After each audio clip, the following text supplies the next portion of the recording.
Reparations Now, available at reparationsnow.com and also on Tubi.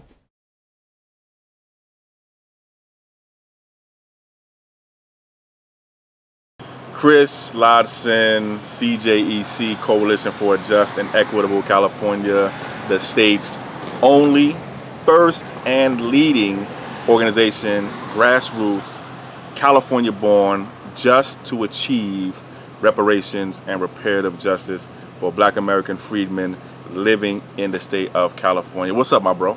All right. What's up? What's up? Back in the building. Yes, sir. Yes, sir. All right, brother. So do you want to explain to the family what happened the other day, why you were there at the Capitol in Sacramento? Yeah, so a big thing happened just this week at the Capitol in Sacramento, where we are right now. The State Assembly finally got a chance to vote on ACA 8, that's Assembly Constitutional Amendment 8, and that is a constitutional amendment that would be on the ballot ultimately in November of 2024. Would you like to close? Thank you. I appreciate my colleagues' comments in regard to this. I respectfully urge everyone to vote aye on ACA 8. Thank you so much. Clerk, open the roll. All those vote who desire to vote. All those vote who desire to vote. All those vote who desire to vote. Clerk will close the roll. Ayes 60, noes 2. Resolution is adopted.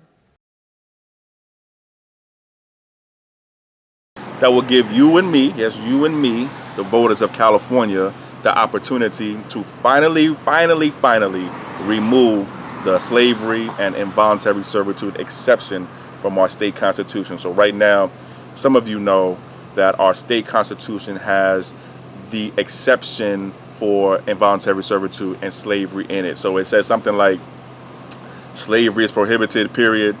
Involuntary servitude is prohibited, comma, except as punishment for a crime. And what's happening is CDCR, which is the California Department of Corrections and Rehabilitation, has been able to use that exception to force individuals and punish individuals who are currently incarcerated if they don't perform work tasks. So it goes like, if you don't work, you don't come home on time. Or if you miss work, you lose benefits or you lose penalties. Or if you miss work because you want to go to, let's say, an education class, well, then we're going to unenroll you from the education class because we want to make sure that you work. So that is literally a form of slavery. That exception was put into the state constitution, and it exists in our federal constitution too, by the way. It's called the 13th Amendment. 13th Amendment. That exception was put in there right after the end of the Civil War to make sure that the people who used to be the slave owners could continue to do slavery, just in a different way. It's called Slavery by Another Name. There's actually a really good book and a really good documentary called Slavery by Another Name. I think it's by Douglas Blackman. And he goes in depth about how the government tried to find ways to keep slavery going after the Civil War. The 13th Amendment exception clause, and what we have in our state constitution is one of those ways that the government found all kind of methods and opportunities to keep slavery going after the end of the Civil War, and it's continued up until this day. So at the Capitol yesterday, the State Assembly got a chance to vote to give us voters the chance to put a ballot measure before us in November of next year to finally stop this, to finally end this once and for all. We had an overwhelming, complete landslide, blowout victory. 68 votes, yes. I think there was 2 no votes, or 2 or 4 or something no votes. We needed 54 votes saying yes to pass it, and we got 68. All 62 Democrats voted yes. 6 Republicans voted yes also. So this was a bipartisan victory yesterday, and this was a big deal. So you did mention Slavery by Another Name. Yes. I'm trying to remember the sister who wrote the book, Michelle Alexander. Michelle Alexander, yes. 13th, yes. 13th. Yeah, yes. That's a good read too for yes. the family. And I think there's a documentary on Netflix, I think too, Oh yeah, for with 13th. Ava DuVernay, I think. I think Ava so. Yep. DuVernay. Yeah. Yep. Good joint, man. All right, so we briefly had a conversation about you going down to LA. Yeah. Can you tell the family what's going on this weekend? Yeah, so this weekend I'll be down in LA. Shout out to radio station KJLH. Shout out to the California Black Women's Health Project. Shout out to the whole CJEC family. Shout out to our friends and family and partners down in LA who live and work in LA for reparations. This weekend there is something called the Men's Empowerment Summit, which I believe happens every year or so on behalf of KJLH, the radio station. And this year, myself and the brothers, many of the brothers, not all, but many of the brothers of CJEC will be hosting and producing a panel on reparations. It's called We're Coming to Get Our Check. And this is the reparations panel that we put together with the support of our dear friends at the California Black Women's Health Project. Shout out to Natalie, shout out to Sonia, shout out to everybody at the California Black Women's Health Project who invited us in. I think they're sponsoring the event too. And as part of their sponsorship, they wanted to talk about reparations and they wanted to talk to people who's working on reparations. And so they asked myself and a bunch of other brothers from across the state who's working on this as part of CJEC, Coalition for a Just and Equitable California, to come out and do this panel. And I'm looking forward to it. It's going to be a great event. It's this Saturday and this is going to be awesome. I can't tell you how excited I am.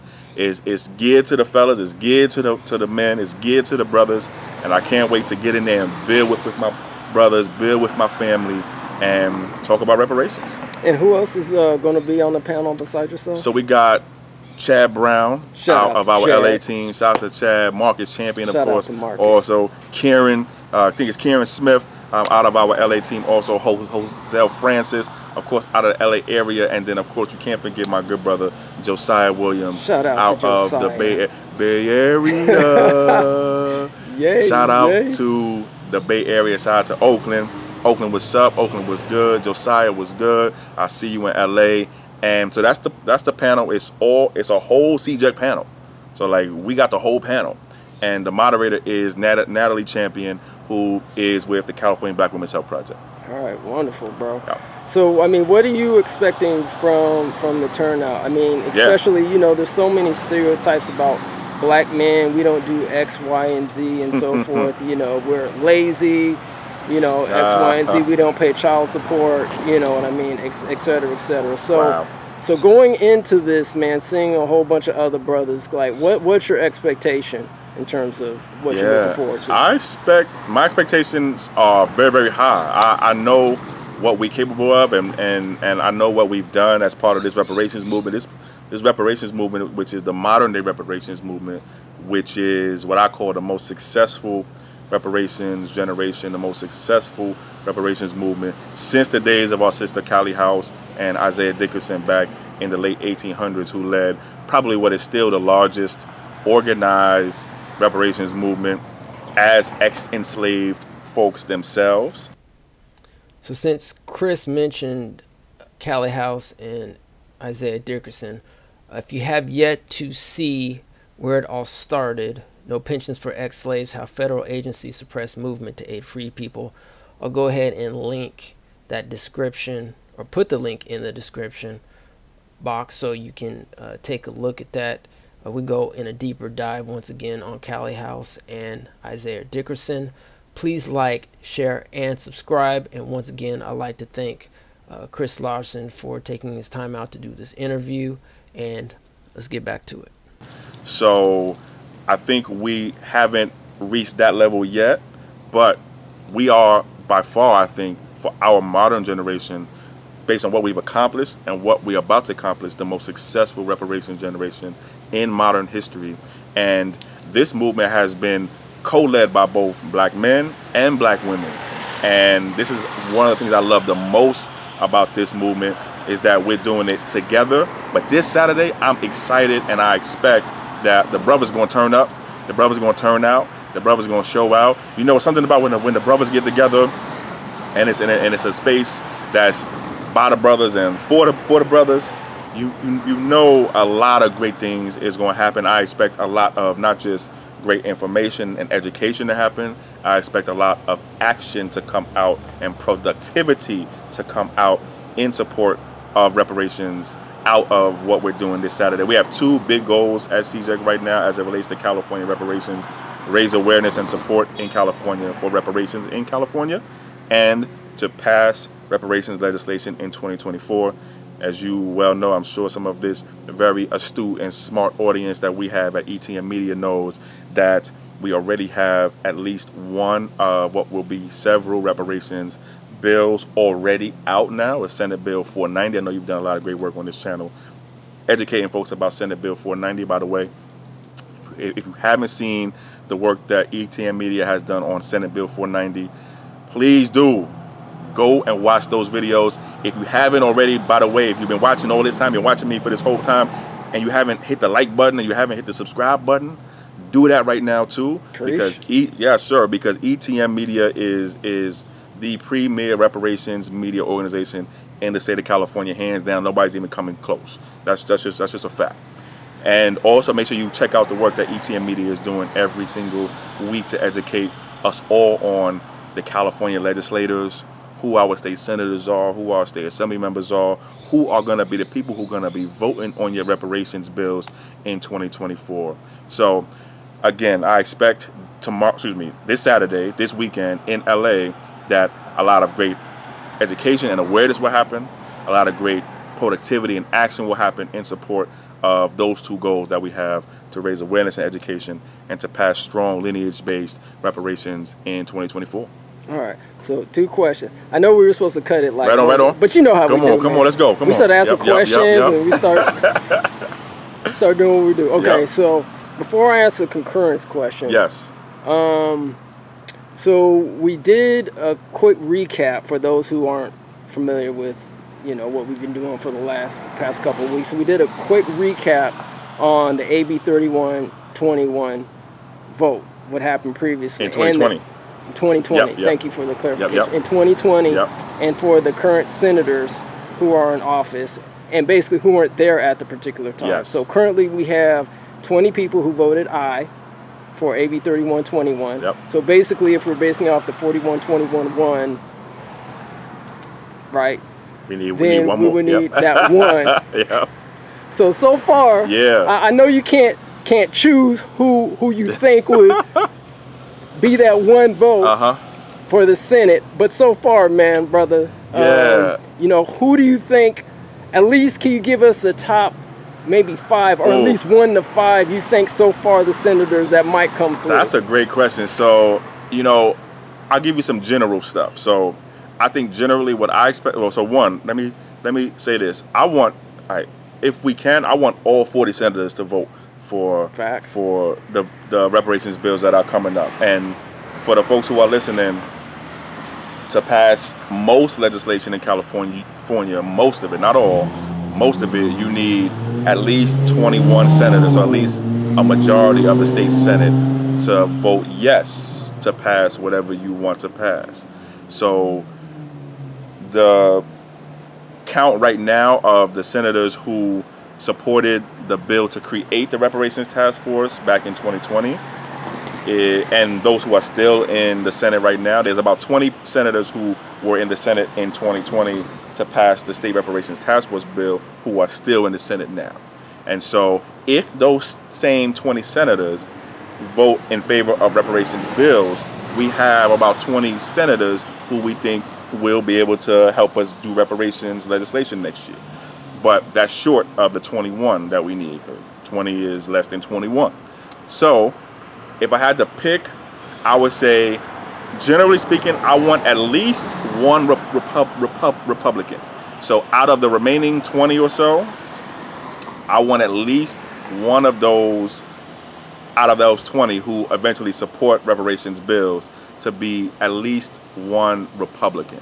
So I would say that generally speaking. So there's probably about a handful, maybe to no more than 10 Senate Republicans in the California State Senate. So I want at least one of those Republicans, at least one, to vote for reparations bills in 2024. If I had to add some other folks, you can maybe put some names on it right now. You know what I'm saying? Just give us one, man. Just give us one. So, you know who I've had my eye on? Senator, I believe his first name is Steven, but Senator Glazer. Okay. Who I think is someone that I think is someone who is a good person, who has done a lot of great things, and is someone who I want to see supporting reparations legislation in 2024. He's a member of the Jewish Legislative Caucus. He's done a lot of great work on bills statewide, and he's someone who I know has both the eye and the ear of not just Democrats across the state, but independents across the state, and even some conservatives across the state too. And so I want to see someone like Senator Glazer. So if someone like Senator Glazer is in that, at least 21, I think we have a very, very good chance of passing reparations legislation, not just with 21 votes, but with as many votes as we can get. So Senator Glazer and staff, if y'all listening, support reparations legislation in 2024. It is not just good for us, the descendant community, the American freedmen community. It's not just good for the state of California. It's good for your constituents. It's good for your district. And ultimately, it's good for America. All right, well, we can forward it to him. Right on. You cut this right here. Cut it. You know what I'm saying? Send it. Right. All right, brother. So, next week we're starting on the assembly. So we're transitioning now from that. Really don't have an assembly question, but I do have basically, I want to kind of get into the whole concurrence thing. Yeah. I kept mentioning concurrence, Yeah. throughout the whole legislative process. Can you explain concurrence from your understanding? Yeah, I'm gonna give you a basic level understanding and explanation. There's more to this, so please do investigate and look into it yourself. But the first thing to say is that any bill that passes that goes to the governor's desk, the Senate and the Assembly have to pass the exact same versions of that bill. So let's say we introduce another reparations bill in 2024, and it starts in the Assembly, and it gets passed in the Assembly. Then it will have to go to the Senate. But let's say in the Senate, it gets changed somehow. People add some amendments or changes to it. And so what the Senate passes is a little bit of a different version than what the Assembly passes. So then the bill has to go through something called a concurrence process, meaning that the newest version has to get agreed on or concurred on by the House that passed a different version. And so that's what concurrence is all about. It's about making sure that both bills or both versions of the same bill are the same version. So when you're hearing during the floor votes for the bills, today's the last session, the last day of the California State session, September 14th. So today's the last day. So every bill that has to be passed or that will be voted on has to have it happen today. And so there's a lot of concurrence voting going on. There's a lot of reconciliation voting going on. Concurrence is another way to say reconciliation, because you're reconciling one version of a bill with another version of the bill, making sure that both versions are the same. And so that's that's what you're hearing when you hear concurrence, or you're hearing that amendments are being concurred in from the Senate, or amendments are being concurred in from the Assembly. All that's doing is making sure that both versions match, and that the original body and both bodies agree on a final matching version. Hope that makes some sense. And in this process, in this concurrence, is that the usual vote that goes to both floors, or usually, can it happen in between, like all parts of the bill process? Usually the concurrence is at the end. Okay. Usually the concurrence is at the end. So usually when you're on the floor and doing floor votes, from my understanding, usually it's at the end of the process when everybody's voting on it, because it's at that point when everybody has to agree on the same version. So It's usually at the end. And then with ACA 8, yesterday. Where is it in terms of the legislative pipeline? Yes, Was that the great question. floor yesterday, or Yes. where was it at? Okay. That was the 68 votes we got yesterday were on the assembly floor. Okay. So that's 80 state assembly members. 68 voted for the ACA yesterday, ACA 8 specifically, and that means it passed out of the state assembly. The next step, though, is the state senate. That won't happen, though, until 2024. So right now, ACA 8 is in parking. It's in the parking lot.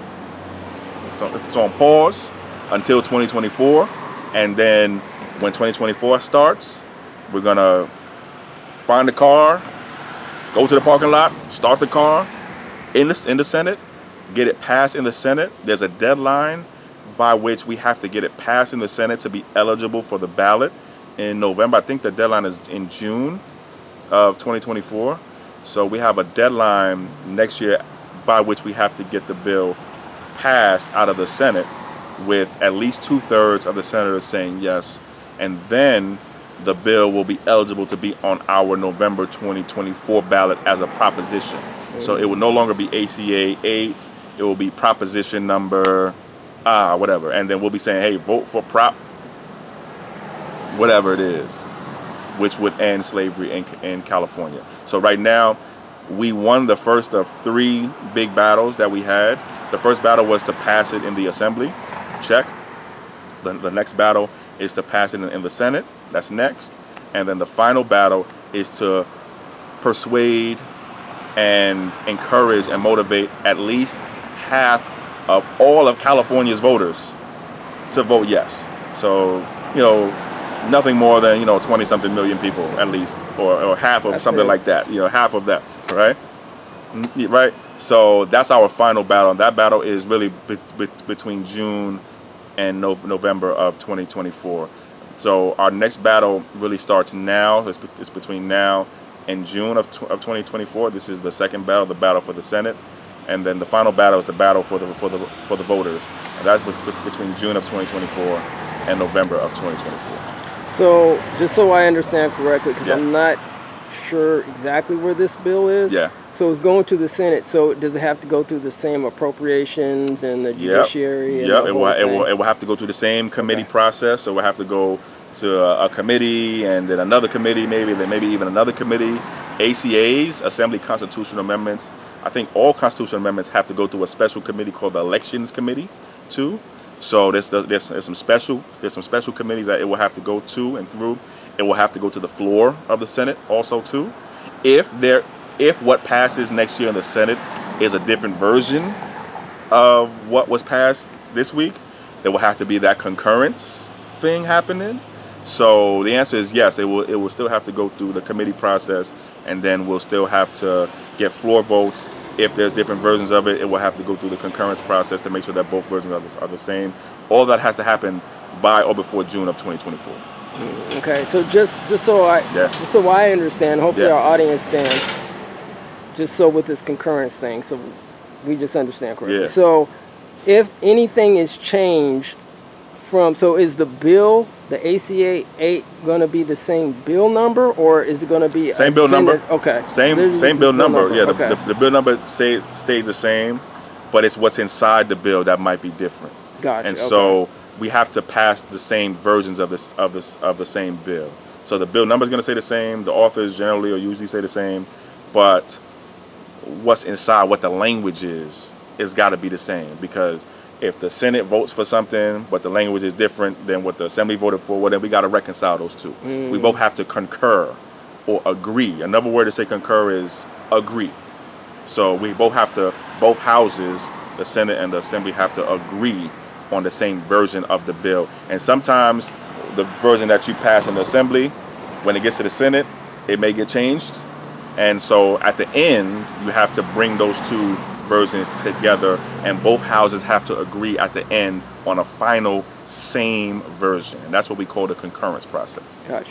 And within this concurrence process, is it usually something is it supposed to be this concurrence process amongst the public, or do they go behind doors and hash it out and then say this is what we vote on? etc. on the floor? It is usually done, but it's usually negotiations between the author of the bill and their colleagues in the Senate or the Assembly, wherever the bill is, and the people supporting the bill. So the coalition organizations that are supporting the bills. There's usually a negotiation going on between all of the parties that are involved, usually. And usually those negotiations don't take place in public because they're negotiations. So usually you negotiate privately, and then what's finally agreed on gets released publicly, and then the people have a chance to see it. And if people don't like what's there, they let their senators and assembly members know, hey, I liked this version when it first started, but now it's a different version. I don't like it anymore, so don't vote for it this time. I've seen situations where it's crazy, actually. Like, there have been organizations that have supported one version of a bill in the assembly or in one house or senate. It gets to the next part, it gets changed too much, and coalition organizations said, no, we can't support this no more.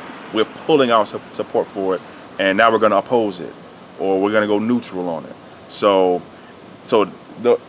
as you can imagine, those are some very sensitive negotiations, because you really want to make sure that you keep what you were trying to do originally, but also in the process, sometimes some senators or assembly members will say, hey, listen, I'll support this, but you got to add this in there, or I'll support this, but you got to take away that. And so you got to be very careful. And then the author of the bill, the primary author, primary sponsor of the bill, got to be very careful, because saying yes to one thing might mean you lose support over here, or saying no to this might mean that you don't get support over here. So that usually happens, and I've seen it happen where, you start out with one thing, and rarely have I seen a bill start out with one kind of language and then end up in the same form later. Some concurrence amendments, so some concurrence changes, are technical in nature. So for example, yesterday you probably heard the senators and assembly members say these Senate amendments are being concurred in. The amendments are technical and clarifying in nature. That means that the amendments that are being added to concur to change the bill, to make the bills agree, are technical, meaning they may change the grammar. They may add a period somewhere where there was a missing period, or they may add a comma or a space somewhere where they're missing. So something technical. Or they may have been missing a word that needs to be there, so it's more clarifying because this part wasn't clear enough. So those are usually the more simple concurrence amendments, but there's some concurrence amendments, or there's some amendments that change a whole bill, or according to who you talk to, don't do what you originally were trying to do, or do something else. So there's two general types of concurrence amendments. Is those sort of technical and clarifying, then there are more what they call, or what you could think of as the more substantive, more meaningful changes. And again, it's a very delicate negotiation between the authors and the people supporting the bill, and the members of the public who are going to see it, and the colleagues, et cetera, too, the other senators, the other assembly members too. All right, man. Man, thank you for your time, man. And, Pleasure, brother. We really appreciate you educating. Yes, sir. The GOAT himself. Hope it made sense. Again, to be honest with you, that was a simple version of it. There's more to it. And so please do, again, do your own investigation, do your own research. Make sure you check in and tap in with ETM Media Group, because our family at ETM Media Group is every week breaking down the California State Senate, California State Assembly, the state process for making bills and laws. I'm sure you're going to have something to say about the governor's process too. As I mentioned, today is the last day of the state session. That means that after today, all bills have to be voted on. Any bill that's going to be voted on has to be voted on. If not, then it's going to sit. And then from today until October 14th, so for the next 30 days, the governor has 30 days to either sign your bills, not sign your bills, or veto your bills. So this is the decision-making time. All right. So, man, I know we gotta get. I just got Go for it, bro. two more questions, man. Okay, so. And in particular, because I'm thinking about the future with, in particular, like a reparations bill, like a SB 4940, Yes, sir. right? So, if we're looking about like this going back and forth and concurrence thing, right? So, like, in terms of like the people in general, right? If they're trying to track, like, for example, you know, this 490 that's coming up, right? Like, how could they like keep track of kind of like what's going on with the bill if this like concurrence and all this stuff change, because it can get like confusing. So like what can they do in terms of the general public to keep track of all this? The general public, I think two things. One, make sure that you are paying attention. That means watching live the floor votes, because it's during the floor votes that you hear about concurrence amendments or amendments that may be concurred in or not concurred in. So for example, there were floor votes and floor hearings all this week. It's usually the last week or two of the session when there are votes on the floor, or there are more votes than usual on the floor, let's say. So pay attention and watch those hearings. I would make sure that, so practically speaking, I think folks should Google California State Assembly and go to the California State Assembly website and bookmark that website. Okay? Usually there's like a live stream button on the website. Hit that live stream button. That page is going to open up. Bookmark that page. Same thing for the California State Senate. Google California State Senate. Bookmark the website page. Look for the live stream link on the front page. Bookmark that page. Click it and then bookmark it.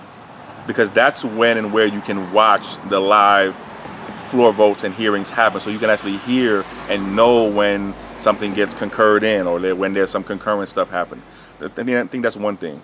I would also say that, so I would encourage folks to Google or visit Ledge Info.